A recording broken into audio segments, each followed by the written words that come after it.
تدري أيكم، والله ما تدري أي الاختيارات أفضل، وعسى أن تكرهوا شيئا وهو خير لكم، وعسى أن تحبوا شيئا وهو شر لكم. قال الله في آخر الآية إيش؟ والله يعلم وأنتم لا تعلمون.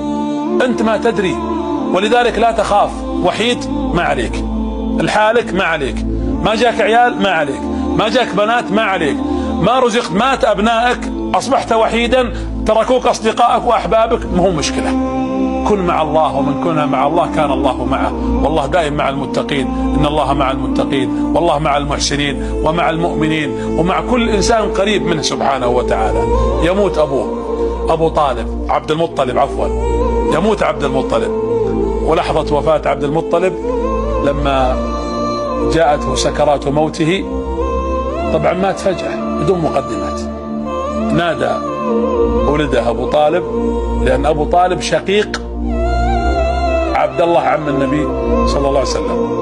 أبو طالب عم النبي عليه الصلاة والسلام، شقيقه أبو طالب شقيق عبد الله اللي هو والد النبي عليه الصلاة والسلام.